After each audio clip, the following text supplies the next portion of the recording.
Assalamualaikum warahmatullahi wabarakatuh. Saya memang sengaja mau memberi kajian yang ringan tapi bermakna, karena agama ini sebetulnya dimulai hal-hal yang ringan. Nggak ada ceritanya filosofi agama itu berat, karena jubilatil ukul ala qabulil haqqi. Semua ulama berpendapat akal itu dipaksa untuk menerima kebenaran. Saya pernah ditanya seorang dokter, dia tanya gini, Pak Bahak, zina itu kan enak, kenapa haram? Lalu tidak enaknya zina di mana? Terus dia saya tantang, andai kan zina wajib kamu bingung, kok bisa? Kalau setelahnya terus tak suruh lagi kamu bisa? Ya udah bisa, bangun. Akhirnya dia mikir ya, kalau wajib malah bingung, harus mengumpulkan uang untuk murder. Dan kalau dia senang seseorang tidak harus kesampai. Ya kan, kalau kamu senang seseorang kan tidak mesti dia senang kamu. Kan repot kan? Kalau senang tidak mesti dia senang kamu, atau nggak senang maunya dibayarkan repot. Mendingan diharamkan terus tidak usah, kan enak malah. Tidur di kamar happy santai. Syukur-syukur itu terganti oleh sujud, oleh munajat, oleh kesenangan-kesenangan yang religi. Misalnya maling diharamkan ya enak, kalau kita boleh maling malah digebuki orang malah repot. Barokahnya diharamkan tidak dapat pahala, tidak digebukin orang gitu. Sama, jadi perlu membuat argumentasi agama itu penting. Selama ini ada kesolehan-kesolehan amatir, itu yang sering saya kritik setiap saya ngaji itu, kesolehan apa? Amatir. Misalnya gini, kadang-kadang orang ngeluh gini, Islam itu repot, mau kebar gak boleh, mau bebas gak boleh, andai kan boleh semua kan enak. Pertanyaannya adalah, ketika boleh semua, apakah lembaga maksiat ini tidak ada aturan? Kan tetap ada aturan. Boleh pakai kalau bayar, itu aturan enggak? Aturan. Kalau yang cantik mahal kan aturan. Kalau homer atau arak yang enak mahal kan aturan. Artinya gini, di tempat yang maksiat pun banyak apa? Aturan. Kenapa aturan di tempat maksiat kamu anggap kebebasan, sementara agama ngatur kamu anggap pengekangan? Nah, ini namanya soleh amatir apa? Soleh amatir itu yang latihan soleh. Tapi kalau solehnya sudah lama, kayak saya ini masuk soleh sudah lama, tidak tahu saya. Dari Gus Bak Syukur yang nggak seneng namanya akan komentari ujub, ya sudahlah itu biasa manusia seperti itu. Seperti sama merengut, yang seneng akan bilang pemikir serius, yang nggak seneng kok merengut gitu. Orang ita itu ya gitu, yang seneng bilang wah itu sibuk ngalor ngidul gitu. Yang nggak seneng kan bilang wah ita itu gitu. Jadi itu kan nggak usah dipikir lah, komentar orang itu nggak usah dipikir. Jadi ini penting saya utarakan. Sehingga saya berpikir, terutama untuk zaman akhir. Saya ulang lagi, terutama untuk zaman akhir. Saya buktikan sekian ayat. Sebenarnya saya hafal Quran, tapi ini tak bawa Qurannya supaya nanti kamu bisa nyari ayatnya. Syukur-syukur kamu bisa nyanyi saya hafal Quran, bagus ini. Kalau enggak ya kacau ya. Sekarang banyak orang bantah apa orang hafal Quran, dia sendiri nggak hafal. Saya sering di Jogja, saya mau tanya tafsir sama jenengan, karena tafsir Kemenak itu ada kesalahan sekian 2000 itu, tak tanya kamu hafal Quran enggak? Aduh repot ini kata saya. Ini kayak Tyson tinju sama Elias Pikal gitu. Kalau kelasnya nggak sama mati soalnya kan.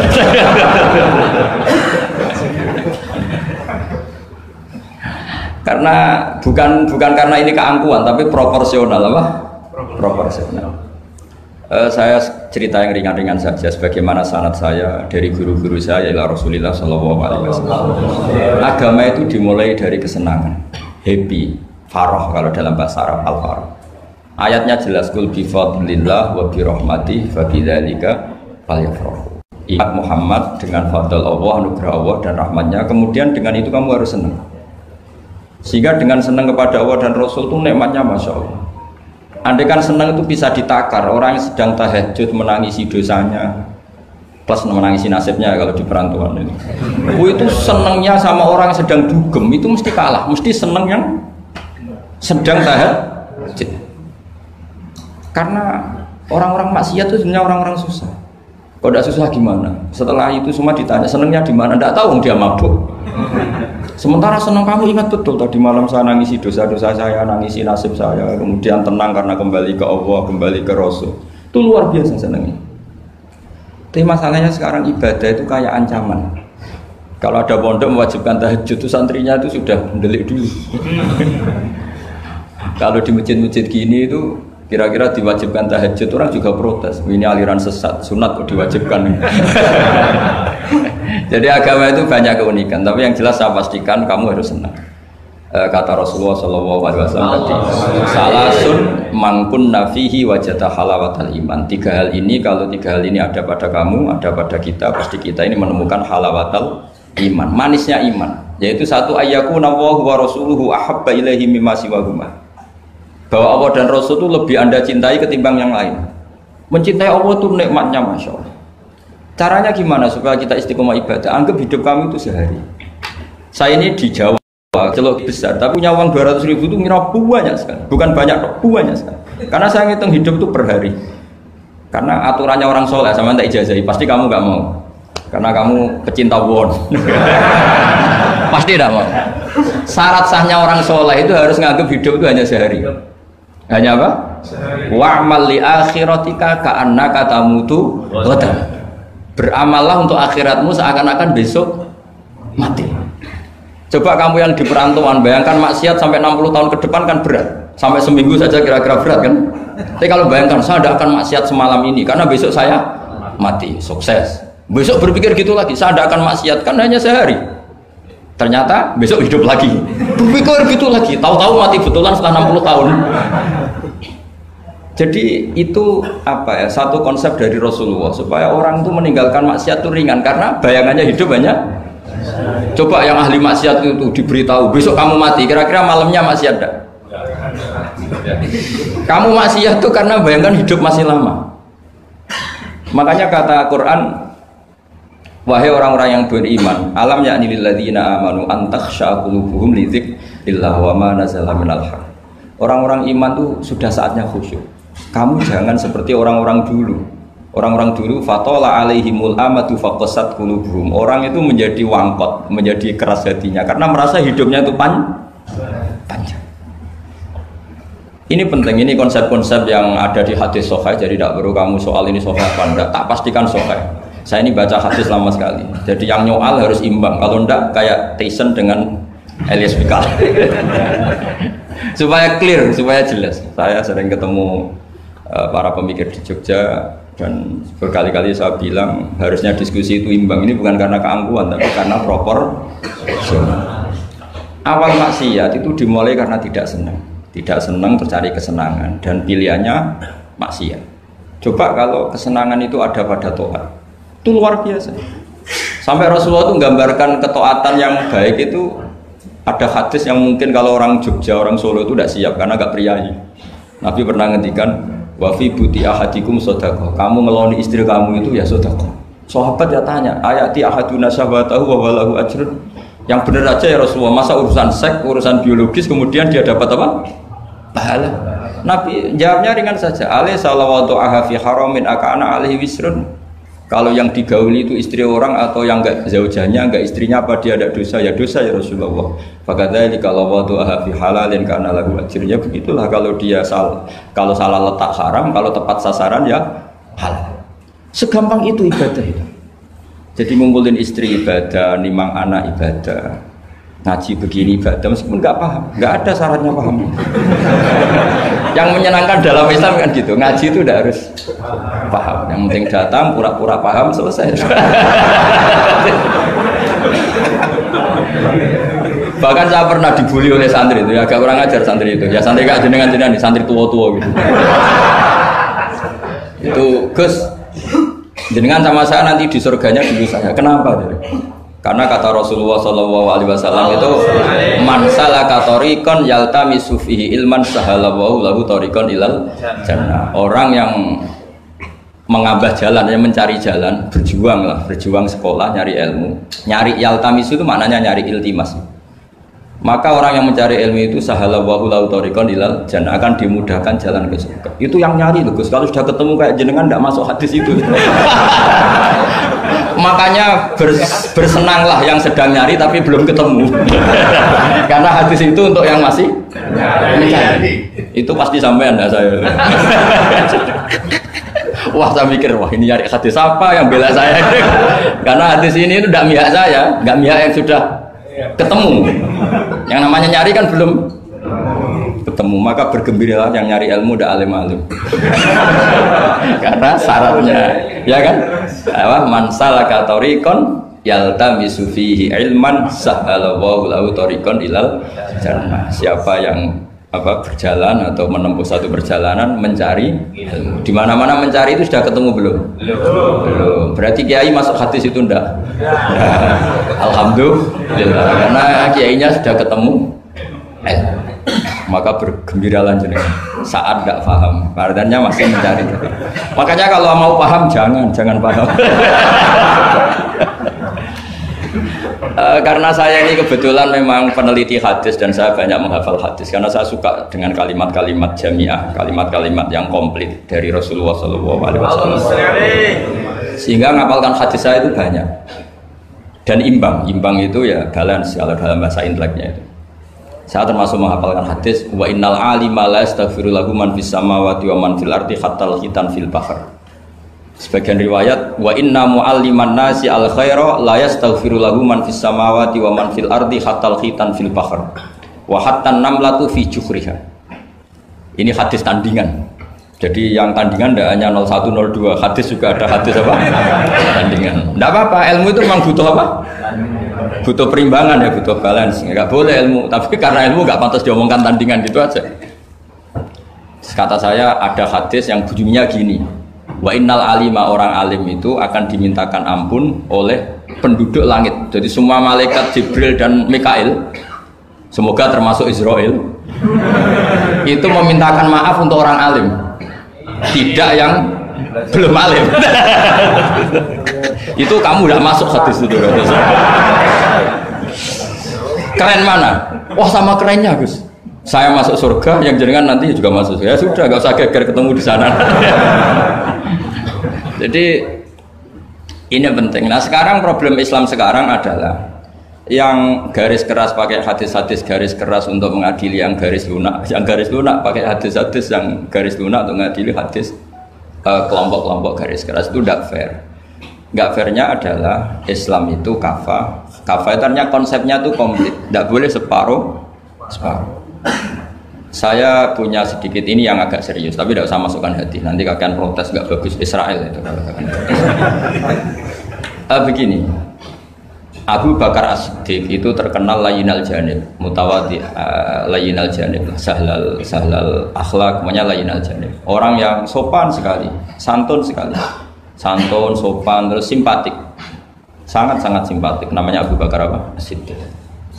Tapi ketika beliau sudah iman, beliau iman itu kalau nggak salah ya kira-kira Saniyah Snen atau ya Salisa Robiah atau berapa lah.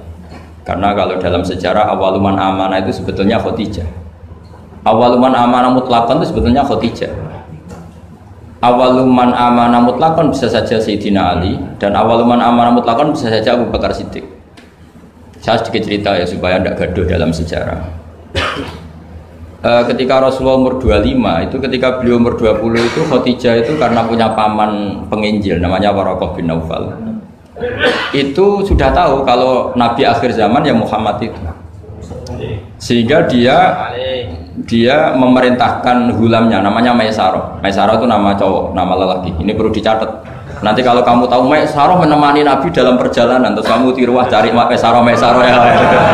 Maisarah itu nama lelaki ya. Lihat ya, Maisarah itu nama.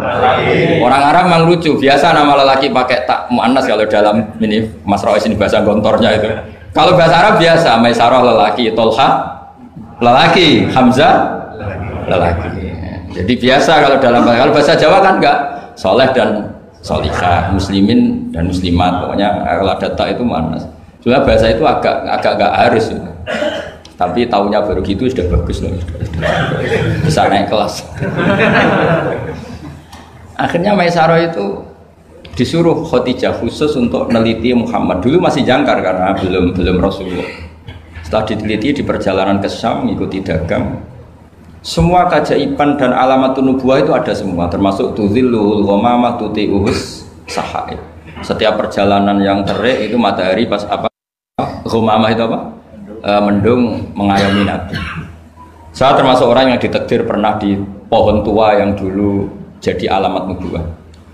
di Jericho itu ada pohon tertua di dunia. Pas saat di situ malah ada film dokumenter Kristen pas itu. Karena pohon itu semua nabi pernah duduk di situ. Termasuk Nabi Isa dan Nabi Muhammad SAW. Dan itu para pendeta tahu reaksi pohon. Jadi kalau duduk, kalau sampai yang duduk pohonnya agak reaksi biasa aja. Tapi kalau Nabi yang duduk itu akan direaksi. Misalnya Nabi duduk di barat, kemudian matahari teriknya dari barat, pohon itu akan pindah ke barat supaya geser. Sehingga Rohibu Khairo itu tahu ini calon Nabi sesuai definisi atau kriteria yang ada. Singkat cerita, setelah Maisarah lapor sekian alamat Nabi itu diceritakan Khadijah, terus Nabi ketika umur 25 dia memantapkan diri untuk nikah sama orang yang bernama Muhammad. Tapi Khadijah itu mulai agak kecewa. Kok nggak jadi Nabi? Biasa-biasa saja, tetap dagang saja. Nabi tetap dagang. Hanya tentu tetap punya sifat amanat, kredibilitas dijaga, semuanya terjaga. Tapi nggak ada alamat Nabi yang ekstrim lah yang. Sehingga Khadijah mulai mamang, ini kapan jadi Nabi ini kok gini-gini aja ya. Nah, pas umur 40 itu Nabi ngalami yatahannas itu yata'abbad al-layali yadawatil adat. Kalau dalam Sahih Muslim disebutkan fakana yatahannasu fil ghar wa huwa at-ta'abbud al-layali yadawatil adat. Yang dikatakan tahannus adalah menyembah Allah di gua, menyepi, kemudian beberapa hari.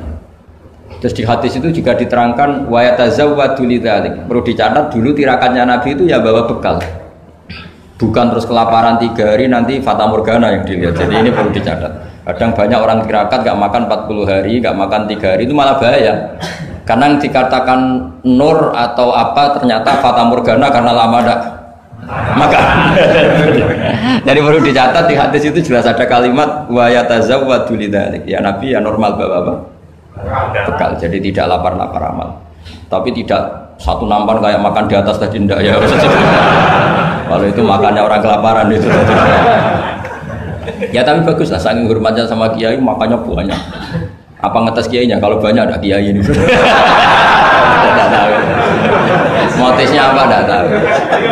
Motifnya tidak tahu. Tapi husnudzon wajib. Panitia tenang saja. Kiai itu wajib husnudzon. Harus baca ini ya Muhammad. Nabi begitu fatwa. Sehingga ini penting sekali karena jarang orang mengungkapkan ini. Kenapa jarang mengungkapkan? Kemungkinan satu tidak tahu. Dua, karena kadang kiai itu ya manusia, Ustadz juga manusia. Kadang-kadang dengan tanda kutip itu ya pecundang. Dia ngomong yang dicintai pasar, itu yang saya sesalkan betul. Tidak ngomong yang dibutuhkan dalam khazanah Islam. Itu saya kecewa betul. Dan semoga mereka itu tobat. Enggak boleh seperti itu. Coba kita ini Islam mulai kecil, punya kiai mulai kecil. Kadang-kadang tidak pinter-pinter. Karena ayatnya itu terus sama. Kubu sebelah misalnya dalil ayat ini, yang ini terus gitu aja. Kalau orang sunat diceritain Nabi Ibrahim sunat 80 tahun itu pakai palu, pakai apa itu kodum itu apa? Langganan ya. Kalau ada orang mati ya mesti kullu nafsin dha'iqatul maut. Kalau ada orang nikah mesti faman rohiba an sunnati fahu, itu saja. Jadi umat ilmunya tidak tambah, ya sudah siapa saja yang nikah ya itu aja, yang mati ya itu aja kullu nafsin. Karena ya pasarnya seperti itu. Buat sekali-kali ada orang mati itu bilang, ayo pesta. Karena orang dolim ini sudah mati. Ngurangi beban bumi. Ngurangi beban apa? Syukurilah kematian orang fasik ini. Itu nggak disangoni sampai sudah ada disangoni, dibenci keluarganya, ya enggak? Ya daripada gitu yang umum saja, kullu nafsin dha'iqatul maut. Kematian adalah mau'idhah, kafa bil mauti wa'idhan. Cukup mati sebagai nasihat, ya ikut pasaran saja, karena itu yang menghasilkan pasar. Tapi resikonya itu ilmu itu tidak tambah apa? Tambah. Ini kritikan saya, semoga ini membantu ya supaya ustadz-ustadz itu kalau ngaji itu mikir yang dibutuhkan umat, jangan permintaan pasar, itu udah bagus. Saya datang ke sini juga bukan karena undangan. Saya yang bilang saya tanpa diundang pun datang ke Korea karena saya ingin sujud di bumi ateis supaya nanti keren. Keren betul, sampean tuh keren betul, sujud di bumi. Wah itu pol kerennya tuh, hebat. Kalau sujud di Mekah, Medina, di Indonesia itu kan wajar. Ini sujud di bumi. Jadi kalau kamu ditanya, saksinya siapa kalau kamu sholat di Gonjong? Apa nih yang ini? Asan. Yang seru yang apa? Enggak yang lain yang GG. Guangju itu apa lagi? Suwon. Sama lagi. Itu malaikat mesti itu apa itu? Parah lagi kalau ditanya, sujudnya di mana? Di kamar mandi. Karena kalau pas kerja kan hanya dikasih waktu berapa ini? 5 menit dan itu pura-pura di kamar mandi. Keren nggak? Keren. Jadi padahal bumi itu akan bersaksi yang dipakai tempat sujud. Itu paling keren mesti yang Korea. Apalagi yang pas kerja. Kalau di sini kan masjid masih normal. Kalau pas kerja kan di kamar mandi. Iya di pabrik ya maksudnya. Oh iya, iya. Jangan yang priayi yang itu, yang nggak priayi itu. Di gudang ya? Ya. Gimana Pak? Sampai mesin ya? Ayo, mesin sebagai saksi. Ya bagus lah. Saksinya apa? Kubuta gitu. Yang jelas jangan kerja di pabrik salib. Saksinya apa? Kerjanya bikin apa? Ya, pas waktu sholat saksinya apa? Itu bisa berhadapan-hadapan itu saksi sama yang disaksikan. Begini ini intermezzo saja tapi betul. Jadi kemudian Khadijah kembali ke Khadijah tadi. Rasulullah itu nggak bisa baca. Walhasil akhirnya ditakdir bisa. Saya mengatakan bukan karena belajar, ditakdir bisa. Karena syaratnya Nabi itu harus ummi. Ummi itu keibu-ibuan. Tapi Nabi itu uniknya begini. Justru beliau ngira itu malakul maut. Jadi pulang itu yarjufu fuadu. Dia gemeteran sekali. Nangis pulang itu yarjufu fuadu nangis. Terus bilang ke Khadijah zamiluni zamulini. Coba saya kasih selimut. Kalau dalam bahasa Arab itu boleh khitab sama perempuan itu pakai ya mu'annas sama khotoba atau pakai mudzakkar ghaib al mudzakkar mukhatab jamak tapi niatnya ahli. Jadi kalau orang Arab bilang normalnya kalau perempuan kan zamilini karena khitabnya satu yaitu Khadijah. Tapi Khadijah itu nama ahlun, nama keluarga sehingga dalam bahasa Arab juga boleh zamiluni apa? Pakai khitab apa jamak mudzakkar. Khadijah terus dikemulin. Di mana-mana namanya ketakutan itu ya dikemulin. Dan di mana-mana kalau ketakutan itu cari istri. Yang bayang di perantauan ya kalau ketakutan. Enggak usah lah banyak menyinggung orang. Pokoknya seperti itu. Sunnah manusia apapun hebatnya kalau ketakutan itu nyari istri. Jangan bahasakan nyari perempuan, nyari istri ya. Jadi garisnya jelas ya. Kalau ketakutan nyari apa? Istri. Nyari istri apa nyari perempuan? Istri. Alhamdulillah. Bagi yang punya. Bos. Akhirnya dikemulin sama Khadijah. Ada apa?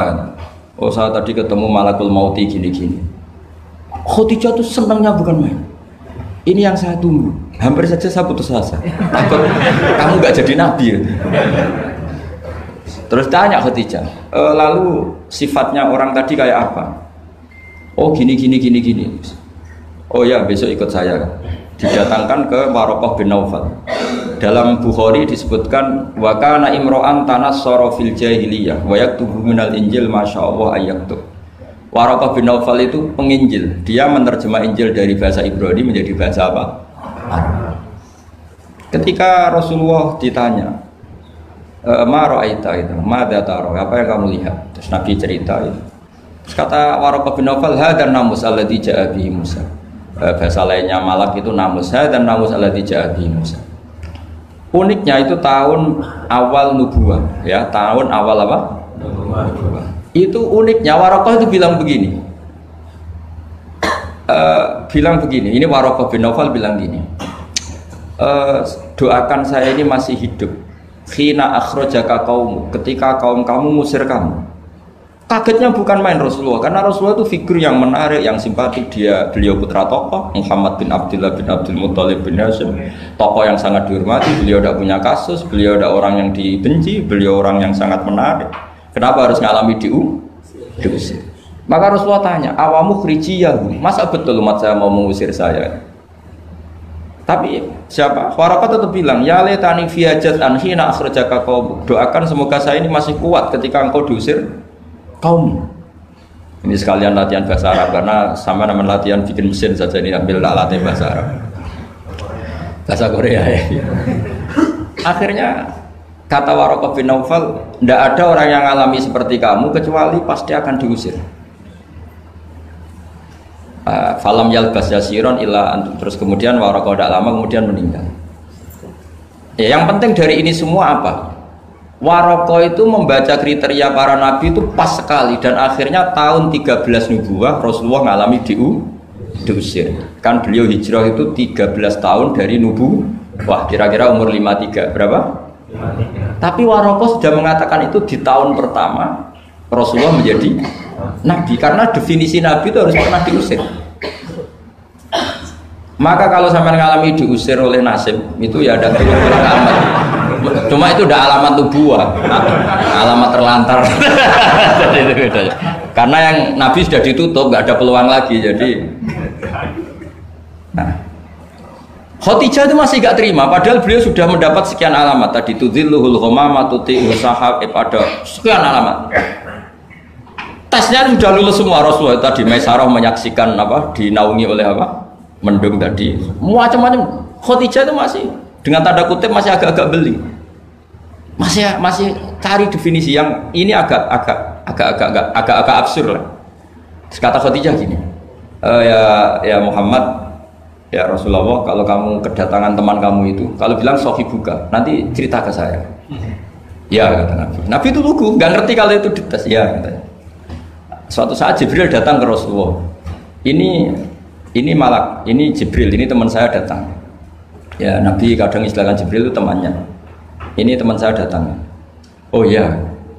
Terus Khadijah dekat Rasulullah, pas Rasulullah agak-agak dipangku manja. Fakasyafat an auratiha, sebagian auratnya Khadijah itu dibuka. Sama tidak usah bayangkan kelihatan apanya itu pun. Makanya saya bilang agak absurd. Ya kira-kira pupunya saja lah yang lebih mudah. Tidak lebih dari itu, jangan macam-macam. Akhirnya terus ditanya, Khadijah tanya, temanmu masih? Tidak, lari. Terus hanya Khadijah ditutup lagi. Khadijah nggak tahu ada Jibril, nggak tahu. Ditutup lagi. Sekarang temanmu di mana? Oh sekarang datang lagi. Oh Nabi diambungi sempurna. Ini yang saya tunggu-tunggu, Kang. Itu malaikat betul, bukan setan. Karena kalau setan tahu aurat kamu tahu kan. Artinya apa? Dalailun nubuwah itu dikaji sedemikian rupa oleh Khadijah karena beliau ponakan dari penginjil, yaitu Waraqah bin. Tentu zaman itu Injil masih orisinil ya, bukan kayak yang sekarang Lukas Matius. Tentu ya, jadi Injil di sini bukan konotasi yang muharraf, yang apa? Enggak orisinil ya, tentu yang masih apa? Orisinil. Jadi semuanya mengarah ke pembenaran terhadap kenabian Rasulullah Muhammad SAW. Jadi Khadijah tambah mantu. Jadi Nabi dites saja tidak tahu, ya lugu saja. Temanmu masih lari. Terus setelah ditutup lagi, temanmu ada. Oh iya ya sekarang ada lagi. Wah ya Nabi betul. Absyir ya Muhammad, kamu harus senang, itu malaikat betul. Kalau setan tidak seperti itu. Oh, kalau ada aurat senangnya bukan main. Nah, melihat awal, saya ulang lagi ya, melihat awal dialek kenabian itu hanya dengan Khadijah karena dia keluarga terdekat beliau. Maka sebetulnya awaluman amanah mutlakon itu sebetulnya itu hampir semua ulama bilang itu Khadijah, bukan Abu Bakar. Tapi melihat peran Abu Bakar yang begitu sentral dalam mengawal Islam, orang bilang Abu Bakar. Melihat Sayyidina Ali teman kecilnya Rasulullah, orang bilang Ali. Sehingga berjanji itu, kitab berjanji itu, maulid itu kan sebenarnya kitab sejarah normal biasa, kitab akademik sebetulnya, bukan kitab mantra, kitab akademik. Beliau kalau ngendikan tuh awaluman amana minar rijal Abu Bakar, wa minan nisa Khadijah, wa minas sibyan Ali, wa minal mawali Zaid, supaya semua kelompok terwakili, semua kelompok. Karena kalau yang pro Abu Bakar dibilang awaluman amanah Khadijah itu merengut ya. Yang bener aja kayaknya Abu Bakar. Yang pro Khadijah kalau dibilang Abu Bakar juga merengut. Yang pro Ali juga demikian. Akhirnya di tengah-tengah awaluman amana minar rijali Abu Bakrin, wa minan nisa Khadijah, wa minas sibyan Ali, wa minal mawali Zaid bin Harisah. Pertama orang iman dari golongan lelaki tua, rijal lelaki tua, lelaki berumur itu Abu Bakar. Dari perempuan Khadijah, dari anak kecil Ali, dari mawali budak dimerdekakan. Jadi itu sudah cara bahasa Arab itu takbir itu redaksi yang agak-agak ngeles. Jadi seperti ginilah, pendiri masjid As-Siratal Mustaqim itu siapa? Yang pertama punya ide tentu sebenarnya yang pertama, tapi kan ide tok belum terrealisasi. Nah, nanti yang pertama terrealisasi pondasi juga pertama, tapi yang benar-benar mulai dipakai Jumatan itu juga pertama lagi lah. Supaya agak sensitif kita ini harus minta pertama semua, mau tidak mau kan kita harus ngomong awaluman bana hadal masjid si'a, tapi dulu belum ada ya bana ide. Wa awaluman misalnya pembalataan batu pertama waktu al-hijarah awalan ini. Wa awaluman sing jadi imam ya ummu hadal masjid fil jum'ah ini. Lah yang sampean wa awaluman ngerameni mbu masjid. Sudah enggak apa-apa, yang penting awaluman apa? Masuk kategori awal. Nah, ini penting saya terangkan. Kembali ke Abu Bakar. Abu Bakar itu layyinal janib, orang yang sopan. Dan itu bagus, tentu sopan itu bagus, layyinal janib bagus. Tapi masalahnya Rasulullah itu dikepung preman-preman yang ganas, yaitu Abu Lahab, Abu Jahal, Walid bin Mughirah, Wa'il bin As, semuanya preman yang ganas. Bukan sekedar kafir tapi ganas terhadap umat Islam. Mereka penyiksa-penyiksa ulung, termasuk akhirnya ada yang mati syahid, awalul syahidin fil Islam, yaitu Ammar bin Yasir. Tapi yang bapaknya bukan Ammarnya, siapa? Yasirnya sama istrinya namanya Sumayyah. Makanya saya tadi ngaji di Masjid Ammar bin Yasir itu ngaji yang paling tidak guyon, karena masjid itu didesain untuk mengenang Ammar bin Yasir. Sumayyah disiksa sampai mati, ya Yasir juga gitu, sampai Rasulullah ngendikan sobron ala Yasir inna mu'idakum al jannah, sudah kamu sabar, kamu pasti nanti masuk surga. Bilal disiksa, tapi Bilal akhirnya aman karena menangi, diselamatkan Abu Bakar, bahkan menangi futuhat ya, beliau menangi apa? Fathu apa? Saya pernah ziarah ke makam Bilal. Akhirnya apa Rasulullah? Ini kalau gini terus anak Islam orang-orang sopan tok repot. Beliau pas jalan-jalan ngerti Umar itu kalau ingin sarapan atau ingin punya uang, kalau ingin punya won itu harus tarung. Dan dia petarung yang ulung. Jadi kalau tarung itu menang, ya uangnya banyak. Barokahnya kalau tarung apa? Menangan dari gulat. Akhirnya Nabi mikir, wah kalau yang Islam gini ini cocok. Karena kalau yang sopan-sopan tok ini kayaknya repot. Walhasil Nabi spontan donga, Allahumma a'izzal Islam bi Umar. Ya Allah, muliakan Islam ini dengan Umar. Enggak tahu apa bisa diganti a'izzal Islam bi Banser, enggak tahu saya. Karena kalau Banser sopan ya aneh, Banser kok sopan enggak jadi aneh. Atau pemuda Muhammadiyah kalau sopan kan ya jadi aneh. Masa pengawal kok sopan? Monggo nak badhe santai. Monggo. Ya enggak pantas. Oh, steril kan. Pas pamret sopan, Pak Jokowi tidak jadi pidato karena yang salaman apa? Banyak, yang minta buku banyak.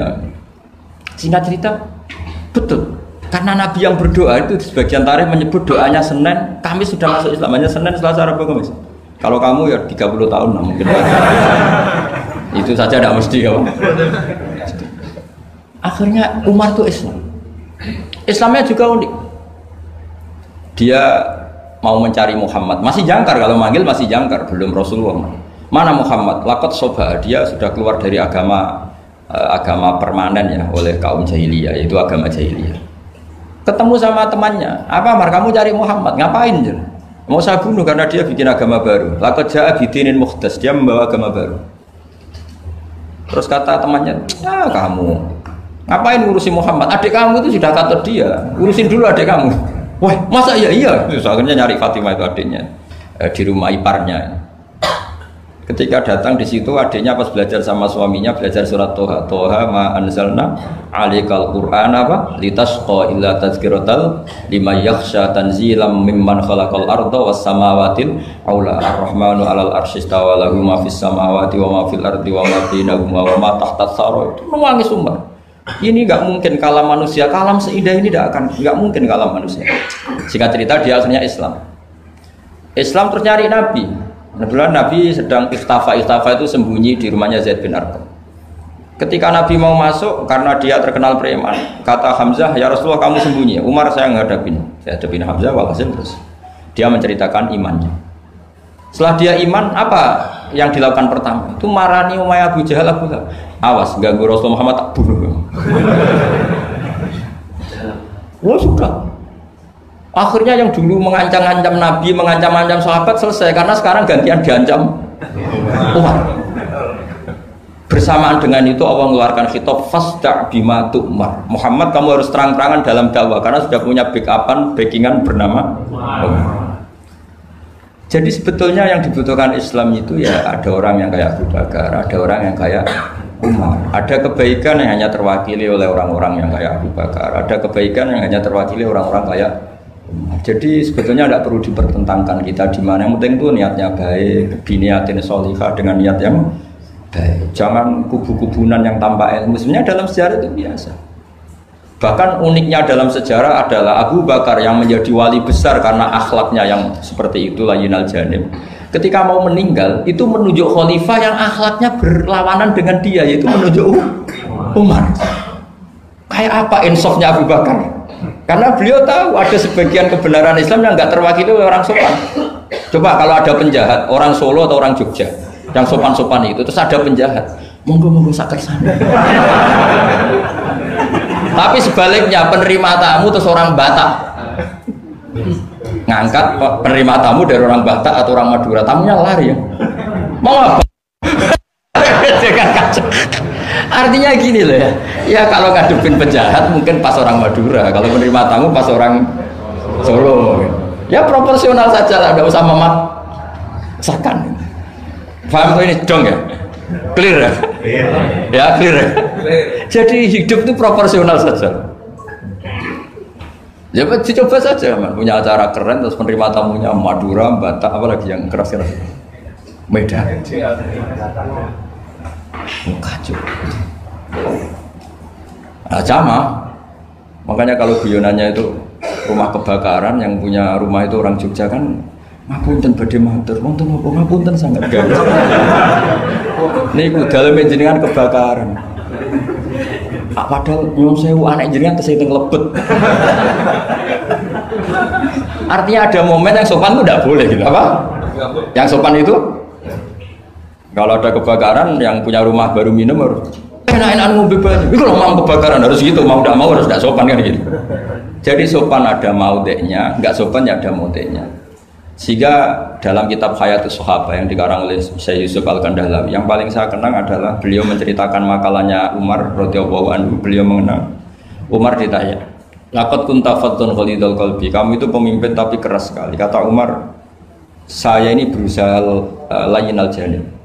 Fa wallah laqad khasyitu fillah wa laqad khasyitu fil ghilban. Kamu tidak tahu perasaan saya. Saya ini kalau sedang halus ya istighfar sama Allah. Kalau saya sedang tegas juga istighfar sama Allah. Kamu tidak tahu perasaan saya.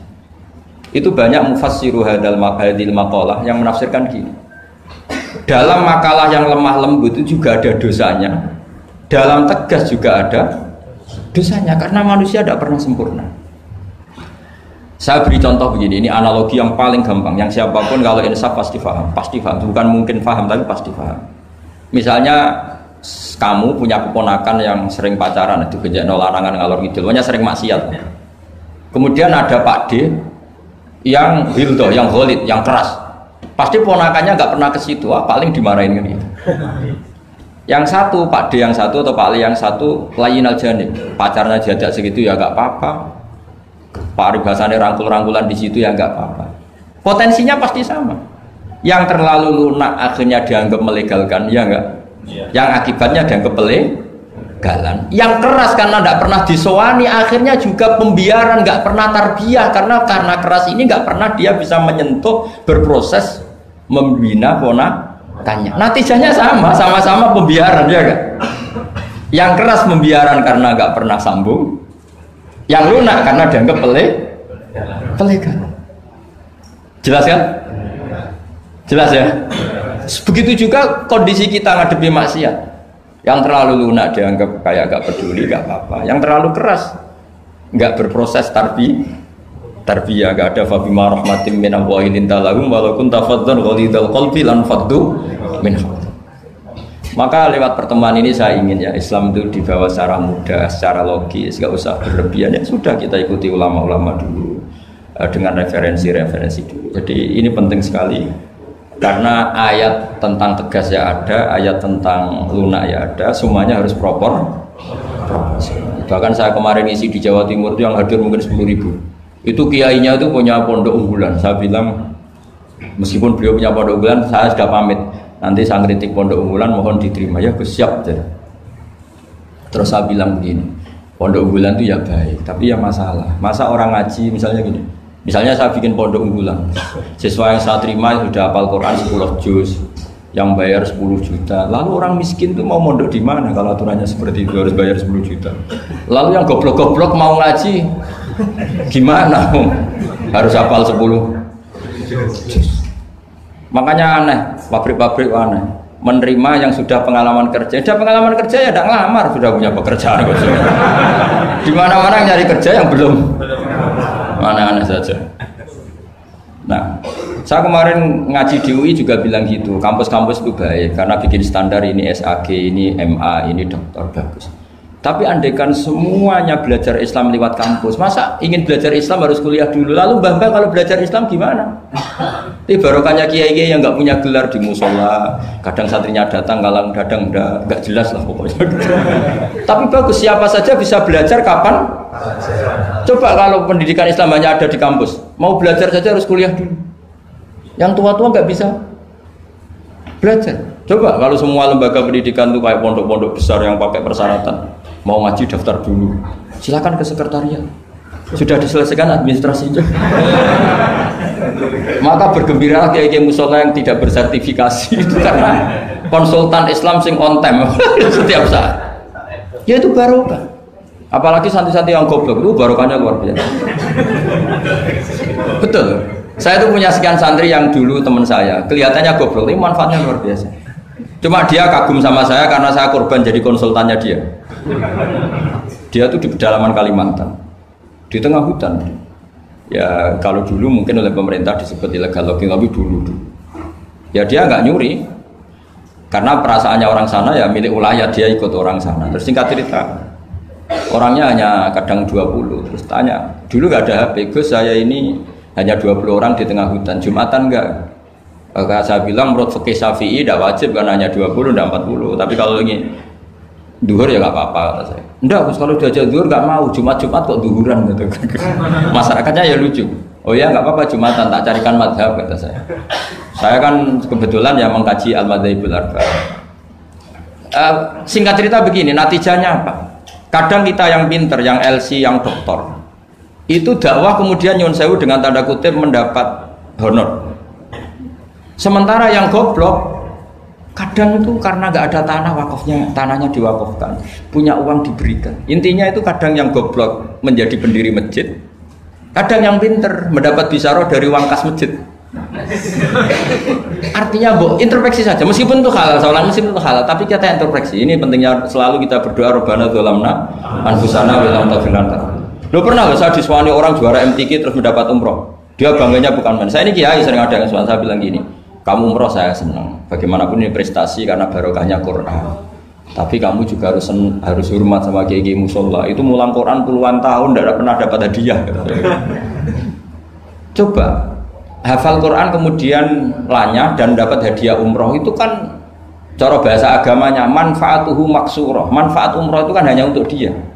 Tapi kiai yang mulang di musola-musola ngajar 10 tahun berapa ratus orang yang bisa baca Quran karena dia tidak ada yang ngasih hadiah umroh. Kira-kira fadhoilnya, keutamaannya indallah utama mana coba? Ini minterkan orang banyak tanpa hadiah, ini pinter dadakan lewat lomba lagi dapat umroh. Tentu kita tidak mengharamkan itu, kita respect gak masalah. Tapi kalau kumo luhur salah lawan pasti. Karena kalau kumo luhur nanti menafikan keistimewaan orang-orang yang istiqomah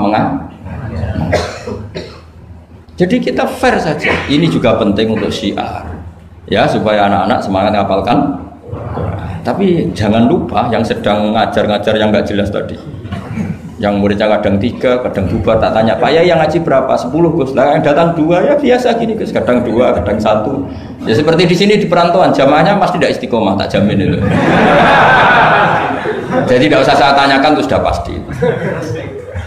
Jadi jamaah itu nomor 2, nunggu pas nganggur liburan kan gitu kan. Jadi saya mohon beragama itu biniatin sholihah. Ijazah bapak saya ke saya itu yang berulang-ulang tadi. Sementing aku itu duwe qalbin salim. Makanya kata Allah, zaman itu ilaman atau waha biqalbin salim. Yang selamat di hari mahsyar itu hanya satu orang yang sowan Allah biqalbin salim, dengan hati yang selamat. Hati yang selamat itu melihat kubu lain ya dengan insaf. Ya melihat yang kunut ya biasa, tidak kunut biasa, itu masalah khilafiyah biasa. Dulu itu Imam Abu Hanifah tidak pernah kunut. Jadi tidak kunut itu bukan mazhab Muhammadiyah, mazhabnya Abu Hanifah. Muhammadiyah tidak mujaddid, juga tidak mujtahid. Yang kunut juga bukan mazhab Hasyim, mazhabnya Imam Syafi'i. Itu dulu ya biasa. Imam Syafi'i itu kalau Jumatan di Masjid Abu Hanifah ya nggak kunut. Ketika ditanya 5 dalam takluk, waqad qulta bi sunniyati. Kenapa kamu tidak kunut padahal kamu berpendapat kunut itu jawaban Imam Syafi'i, adaban ma'hadal imam, saya sungkan sama imam. Padahal Imam Abu Hanifah waktu itu sudah wafat, hanya makamnya.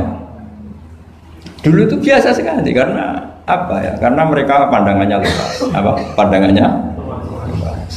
Ada seorang ulama ditanya, kalau ada orang kawin yang nyuwun sewu hamil di luar nikah, kemudian akhirnya nikah, bagus enggak? Saya ulang lagi, enggak usah tertawa, awas kalau tertawa. Ada orang hamil di luar, kemudian dinikahi sama yang menghamili, itu bagus enggak? Ada ulama yang bilang bagus lah. Kan kaget ulama yang garis keras ya. Bilang-bilang dirajam atau dipukulin kayak kira-kira kan pikirannya gitu karena suka ngadili orang ya. Ini ada di kitab Mizan Kubro. Kalau nggak percaya lihat di kitab Ikhtilaful A'immah Rahmah itu. Karena cara berpikir sederhana. Terus dia punya riwayat dari Rasulullah SAW yang ngomentari seperti itu, jawabannya begini. Qad kharaja min sifahin ila nikahin. Saya ulang lagi. Qad kharaja min sifahin ila nikahin. Berarti dua orang itu telah keluar dari tradisi kumpul kebo menjadi tradisi nikah. Misalnya malam ini dia masih kumpul kebo, terus paginya nikah, malamnya lagi kan sudah sah. Artinya apa? Dia keluar dari tradisi sifat, sekarang ke tradisi nikah. Artinya melihatnya masa depan saja, tidak usah lihat masa belakang. Jadi ulama ya ringan saja. Ya ada ulama yang tetap marah. Susah apa sih langsung kawin disik-disik, ngapain baru setelah itu kawin? Ya bagus supaya jadi apa ya, supaya jadi pelajaran. Ya monggo saja yang tetap keras supaya apa tanfir, kalau dalam bahasa Arab tanfir, tasna atau takbih, apa memperburukan yang memang tapi yang ini juga bagus, yang sudah kadung ya sudah, sekarang dia mau tobat ya dikomentari saja qad kharaja min sifahin ila. Ini penting saya utarakan, jadi nanti mungkin saya ada 1-2 pertanyaan, 2 saja, saya capek ini karena yang belas pertanyaan jangan keluar. Saya ulang lagi, pertanyaan jangan keluar. Terus yang ringan-ringan saja, karena agama ini dibangun dengan keringanan. Tadi yuridu wa bikumul yusra wala yuridu bikumul usra. Dan kalau pertanyaannya ekstrim itu nanti rusak. Kata Rasulullah, innama ahlakal ladzina min qablikum kasratu masailihim. Dulu orang rusak itu karena banyak tanya. Karena nanti kalau Allah ditanya itu mesti tersinggung. Karena apa ya? Orang tanya itu tadi mengkritisi perintah. Sampean tahu kenapa malaikat dimarahin Allah? Gara-gara apa? Tanya. Ya tak ceritanya sedikit ya. Allah kan memaklumatkan ke alam langit, inni ja'ilun fil ardi khalifah. Saya putuskan bahwa manusia ini jadi khalifah fil ard. Malaikat langsung tanya apa? Qalu ataj'alu fiha may yufsidu fiha wa yasfiku. Yang benar saja ya Allah, tolong dievaluasi.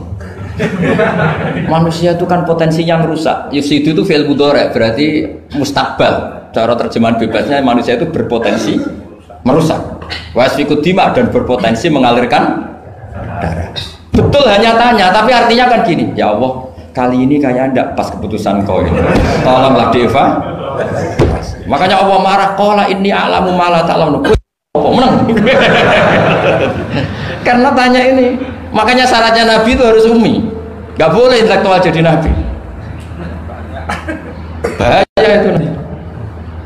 Misalnya intelektual jadi Nabi, kok ketemu malaikat di Gua Hira, kenapa di sini, kenapa tidak di mall saja? Jadi repot nanti. Karena semua disoal secara intelektual. Makanya saya syukur sama Anda jadi Nabi dan tidak akan jadi Nabi. Nah, inteleknya itu. Jadi ini penting saya utarakan, karena sekarang itu agama mau dicerdasin, ngajinya agak gelem tapi mau kritis. Itu bahaya betul. Makanya innama ahlakal ladzina min qablikum kasratu masa ilim, karena banyak pertanyaan. Iya bahaya betul. Masa Allah dievaluasi? Apa? Makanya saya termasuk gak senang ketika ada sholat gini peregangan apa pernapasan, terus kalau sujud apa saya tidak senang. Saya senang saya gini, nanti sholat lama-lama fungsinya kayak senam yoga. Gini saja, semua yang diperintahkan Allah pasti ada hikmahnya, saya yakin ada hikmahnya. Tapi tidak usah hikmah ini jadi tujuan. Kalau nanti jadi tujuan, terus orang bilang gini, itu sholat terus sakit, yang nggak sholat sehat, habis kamu. Ya kan? Tapi kalau ada orang tahu hikmahnya gini untuk apa, narik nafas atau apa yang gini, ya monggo lah sauni-unimu ya nggak apa-apa lah seperti itu. Tapi kalau jadi tujuan, jadi ya sudah, yang benar sholat itu apa? Sholat itu bukti ketundukan sama Allah Subhanahu wa ta'ala. Wasjud waqtarib, kalau berani sujud berarti insya Allah dekat sama Allah, karena itu bentuk tawadhu, bentuk tadzallul, bentuk ubudiyah. Fadkhuli fi ibadi wadkhuli. Lalu kok terus dianalisis ini fungsinya gini, wah repot. Lah nanti kalau ada senam yoga tandingannya lebih efektif. Saya jantungan sujud kok nggak ngefek, tapi setelah ikut yoga kok ngefek. Saya loh ya, orang boleh nggak berpendapat sependapat sama saya, tapi kalau nggak sependapat keterlaluan, yakin. Karena dari saya jelas yang namanya wasjud ya Pak, udah ada di hadis di Quran, wasjud wa tashu, atau sujud dan kamu menjadi nggak ada yang ada ya wasjud. Saya kira demikian. Assalamualaikum warahmatullahi wabarakatuh. Apa langsung selesai aja? Ya. Masalah keimanan. Tanya apa ngeluh? Kalau tanya boleh ya gimana? Masalah keimanan tentang qada dan qadar. Oh iya. Kalau qada dan qadar itu kita sudah ditentukan oleh Allah, kenapa masih dimintai pertanggungjawaban nanti di akhirat? Oh iya. Betul.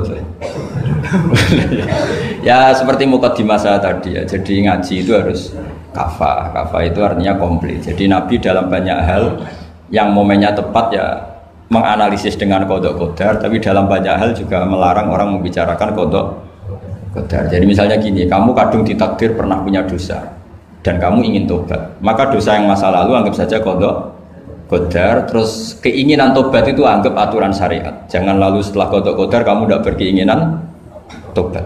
Ini penting saya utarakan karena Nabi itu ngendikan pasti dua kali. Saya jamin di setiap konteks sosial Nabi pasti ngendikan dua kali. Dua kali itu dua solusi. Nabi pernah ngendikan idza dzikiral qadar fa'amsiku wa idza dzikra ashabi fa'amsiku. Jika umatku telah menjustifikasi qada dan qadar fa'amsiku, kamu jangan ikut-ikut. Karena nanti akan yang zina nggak apa-apa, saya sudah qada qadar, yang maling ya nggak apa-apa karena sudah qada. Wah bahaya, bisa hancur syariat kalau seperti itu. Tapi ada banyak hal yang Nabi mengisnadkan itu ke qada qadar. Kayak cerita Nabi Musa dan Nabi Adam. Ada kan di hadis Sahih itu jelas. Ini dengerin ya, ini betul di hadis Sahih. Nabi Musa itu saking Israelnya, memang beliau orang apa? Pertama, semua Nabi kan pasti ngalami diangkat ke alam roh. Nabi loh ya, tidak sampean Nabi. Sama tidak usah ambisi begitu, Nabi ini. Ketika beliau diangkat di alam roh itu ketemu Nabi Adam. Padahal Nabi Adam kan Abul Basar, tokoh utama ada. Pertama ketemu langsung ngomong gini, anta Adam, kamu betul yang namanya Adam? Ya saya Adam. Antal ladzi akhrajtan nasa minal jannati wa asqaitahum. Siapa hadisnya? Antal ladzi akhrajtan nasa minal jannati wa asqaitahum. Gara-gara kamu orang enggak hidup di surga. Jadi kalau sampean marah gara-gara kamu, saya harus cari uang sampai Korea gitu. Coba kalau kita masih di surga, enggak perlu kerja di mana? Karena semuanya tersediakan, enggak punya istri jelek, semuanya cantik karena bidadari. Gara-gara jenengan kita harus keluar di bumi dan keluar dari surga. Nabi Adam itu karena orang sepuh ya, beliau santai saja. Anta Musa, kamu betul Musa? Ya saya Musa. Anta kalimu? Ya saya kalimu. Anta Sofio? Ya saya. Nabi Adam masih muji-muji rilek. Ini pentingnya orang bijak. Jadi kalau sama nanti ngelawan saya tetap bijak insya Allah. Tapi sampai bisa neraka, ngelawan kiai itu dosa. Dosa sekali, bukan dosa biasa, sangat dosa. Nabi Musa, Nabi Adam masih anta sofiwo, anta kalimu. Bukankah kamu melihat di Taurat bahwa saya akan dosa dan akan dosa saya sudah ditulis 40 tahun sebelum saya dosa? Iya ya Musa, iya ya Nabi Adam, ya betul gitu. Berarti kamu mengkritik saya, atalumunani fi amrin qad qadahu. Kamu mengkritik saya, menyalahkan saya dengan sesuatu yang sudah dikodok-kodok oleh Allah sebelum saya lakukan. Jadi sudah ditulis sama Allah 40 tahun sebelum saya salah, sudah ditulis skenario-nya nanti Adam akan salah terus keluar dari surga. Memang dari awal Allah skenario-nya seperti itu. Itu ibarat istri kamu sudah tahu, ini kalau miskin setia, kalau sudah kaya nanti pola, itu sudah tahu. Tapi anehnya istri kamu ketika nyata-nyata pola kok tidak siap. Padahal sebetulnya sudah tahu gitu ya kan. Makanya saya kalau ngaji di mana-mana bilang, kelirunya orang Indonesia itu satu. Kalau ilmunya terbukti itu tersiksa, itu kelirunya orang ini. Semua cowok tahu nggak? Semua lelaki tahu nggak? Kalau nggak pernah nafakoi diomelin, tahu nggak? Tahu. Tapi ketika itu nyata nggak siap. Harusnya ketika nyata diomelin, alhamdulillah ilmu saya benar termulia.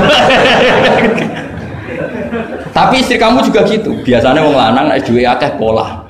Terus denger sampean mulai cinta orang lain. Harusnya kan alhamdulillah ilmu saya benar kan. Artinya gini, manusia saja bisa memprediksi. Kan nggak mungkin kita nyifati Allah. Allah nggak tahu Nabi Adam salah sebelum nyata-nyata salah, tentu itu tidak mungkin. Nah, maknanya kodok kodar kira-kira gitu. Allah itu tahu apa yang akan terjadi. Tapi tetap saja ini nggak boleh dipakai justifikasi untuk maksiat. Makanya jelas aturan Quran, saya mohon kamu nggak boleh salah. Ini nanti saya baca. Saya hafal tapi ini biar tamu ayatnya.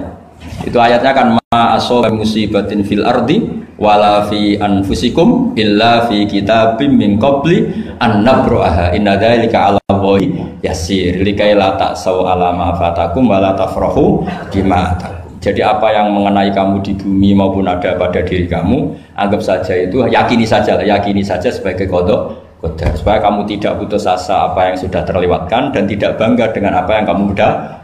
Misalnya saya ini kan termasuk kiai keren misalnya itu saya tidak pernah bangga karena memang ditulis kalau suatu saat Gus Bahat itu keren, jadi bangganya di mana? Kan sesuai skenario. Jadi untuk menghilangkan ujub bangga itu dengan cara iman sama qada qadar.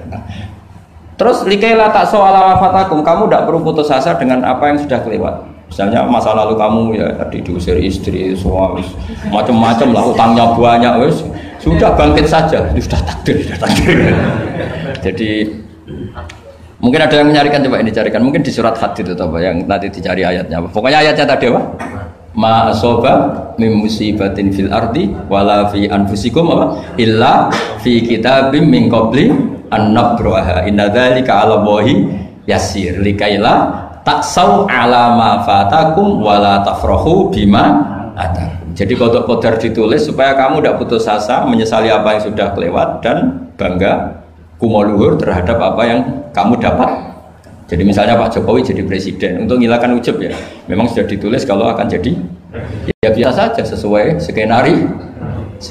Ya sama seperti sampean suatu saat tua terus untukmu coplok, terus dredeg kepleset tiba. Soalnya harus senang saja. Zaman kamu muda juga sudah tahu kalau nanti akan seperti itu. Jadi kalau itu terjadi, ya sudah, memang akan seperti itu. Jadi ringan saja. Nah, ini pentingnya ngaji. Jadi sesuatu itu mudah sekali kalau dianalisis dengan dengan L. Ya, cukup ya. Satu lagi aja kan. Kalau nggak salah itu surat Hadid. Biar ditahukan suratnya. Diumumkan siapa? Surat apa? Hadid betul. Hadid 22. Hadid 22 ya. Hadid 22. Berdiri aja nggak apa-apa. Oh enggak. Oh ya nggak apa-apa, gimana? Assalamualaikum warahmatullahi wabarakatuh. Waalaikumsalam warahmatullahi wabarakatuh. Saya sebuah kehormatan bisa ketemu sama Kiai pada malam ini. Ya.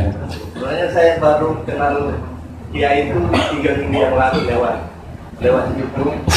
Ya. Ada yang kirim di FB saya, walaupun dengan komentar yang agak mirip lah. Iya, iya. Kalau nggak salah waktu itu Pak Kiai membahas masalah perang Handar, yang mengatakan bahwa Nabi itu waktu itu santai saja, tidak tahu apa-apa, tapi ada Salman yang menyampaikan ini. Terus komentarnya netizen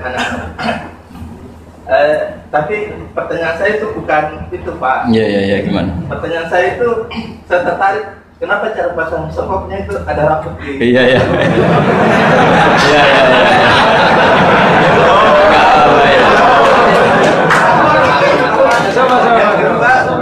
Yang kedua, ini sebenarnya hal umum. Saya bukan ahli Al-Quran, tapi ada ayat yang mengatakan bahwa sampaikanlah dari aku, meskipun satu ayat itu enggak. Walaupun itu cuma satu ayat. Dari aku, balighu anni walau ayat.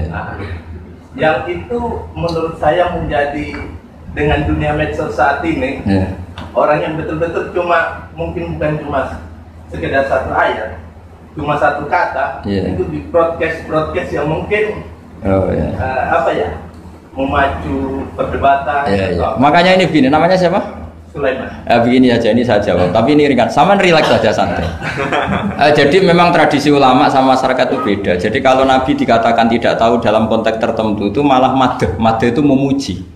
Karena tadi syaratnya Nabi harus ummi. Ummi itu kan keibu-ibuan. Jadi kalau Nabi tahu itu nanti seakan-akan dia itu dikawal oleh ilmunya. Padahal Nabi itu dikawal oleh nubuwah. Ini bedanya Nabi sama ndak. Jadi Nabi di Quran itu biasa ada kata makun tatadri mal kitabu walal iman. Terjemahnya kan kamu tidak tahu. Kanjeng Nabi biasa didhawuhi Allah makun tatadri mal kitabu walal iman. Kamu itu tidak tahu apa itu kitab. Tapi itu sifat madh. Sifat apa? Madh. Madh itu memuji. Kenapa itu jadi pujian? Karena Nabi kalau sudah tahu urusan sesuatu nanti jadi ilmu tandingan menandingi wahyu. Lah mungkin netizen nyuwun sewu, bukannya ngeritik, bukannya apa, mungkin nggak paham tradisi ulama itu. Jadi kalau ulama bilang Nabi itu tidak tahu, itu bukan sifat dzam tapi sifat madh, memuji. Di Quran banyak kalimat makun tatadri mal kitabu walal iman. Makanya Nabi ketika disuruh baca Iqra ya Muhammad, jawabnya gimana? Saya tidak bisa baca. Tapi bukan sifat buruk, justru bagus. Kalau Nabi bisa baca, ilmunya nanti dikira beliau belajar dari buku-buku, dan itu dia jadi Nabi. Wah, itu memang bacanya banyak. Clear ya ini ya, supaya nggak salah paham. Jadi dikatakan tidak tahu kalau Nabi itu bagus, madh. Nggak bisa baca juga madh, sifat pujian. Kalau kamu udah bisa baca, buruk sekali. Itu jelas. Ya kan, tahu semua kan, ketika Nabi disuruh baca bilang apa? Saya tidak bisa baca, tapi itu bagus. Karena semuanya biar karena wah. Ya, soal gaya peci saya ini Islam khas ya, khas ini. Nah, yang ini yang penting, yang pertanyaan sampean terakhir balighu anni walau aja. Memang ini semenjak dunia medsos memang dengan tanda kutip agak kecelakaan. Mengutip kutipan tokoh atau apa hanya sepotong-potong itu bahaya. Bahayanya begini, itu bukan hanya karena yang ngendikan tokoh. Meskipun Quran kalau wakafnya salah itu ya bahaya. Coba misalnya begini, ada orang wakaf di depan orang yang paham bahasa Arab. Inna woha la yastahi, terus wakaf ya Pak. Terjemahnya gimana? Allah tidak punya rasa malu. Sehingga di ilmu Quran itu diaturkan ada wakaf yang haram, yaitu wakaf yang rusak makna. Harus diteruskan inna woha la yastahi ayyadriba masalam ma ba'u. Allah tidak malu bikin perumpamaan sekecil apapun makhluk itu. Misalnya buat perumpamaan dengan nyamuk. Coba kalau bacanya satu ayat terpotong. Inna woha la yastahi, Allah tidak malu. Bayangkan didengar orang yang paham bahasa Arab. Jadi problem kita adalah kadang ngutip ya gitu. Jadi apa ya tadi belum mendengarin kompletnya ngaji. Jadi kalau ada ulama bilang Nabi tidak tahu, itu sebenarnya madh itu ngelem karena memang begitu. Makanya Allah bilang apa? Ma kunta tadri mal kitabu walal iman. Muhammad, kamu tidak tahu apa yang maknanya kitab, maknanya iman. Tapi nggak tahu ini untuk Nabi kelebihan, karena kalau Nabi tahu dulu berarti ilmunya sebagian diserap dari Taurat dan Injil, dari yang macam-macam. Makanya dulu orang kafir kalau ngeritik Nabi kan, walaqad na'lamu annahum yaquluna innama yu'allimuhu basar. Muhammad pinter, macam pernah belajar. Terus Allah menjawab, Muhammad itu nggak pernah belajar, bahkan baca saja tidak. Jadi kalau Nabi dikatakan nggak bisa baca, nggak tahu, itu madh. Saya ulang lagi, untuk Nabi itu madh. Sehingga semua yang dilakukan Nabi in huwa illa wahyu yuha, semua hanya berdasar wahyu. Ini bedanya Nabi dengan selain Nabi. Makanya Nabi itu nggak pernah baca, nggak boleh memang. Karena tadi pasti ini jadi ilmu tandingan. Itu bahaya kalau untuk Nabi, supaya semuanya orisinil dari Allah. Nabi itu sama Allah dikosongkan, semuanya kosong. Terus semuanya dari ilmu yang diwahyukan oleh Allah Subhanahu wa Ta'ala, jelasnya. Jadi baliwani walau ayat itu saya mohon, maksudnya itu ayat itu bukan ayat satu Quran potongan, enggak. Ayat yang muhkamah, yang utuh. Tapi kalau satu potongan ya enggak boleh. Tadi misalnya dipotong apa, inna woha layak tadi kan kayak. Makanya di bab ilmu tajwid kan diterangkan wa ba'da tajwidika lil hurufi la budda mim ma'rifatil wuqufi. Setelah kamu tahu tajwid, ikhfa, idhar, idgham, kamu harus mengenal ilmu waqaf. Karena sekali salah waqaf itu fa. Ya gitu Mas Sulaiman ya. Assalamualaikum warahmatullahi wabarakatuh. Alhamdulillah, telah kita simak bersama kajian beliau. Semoga bermanfaat dan barokah. Amin. Terus dukung channel ini dengan subscribe, like, dan share. Terima kasih. Wassalamualaikum warahmatullahi wabarakatuh.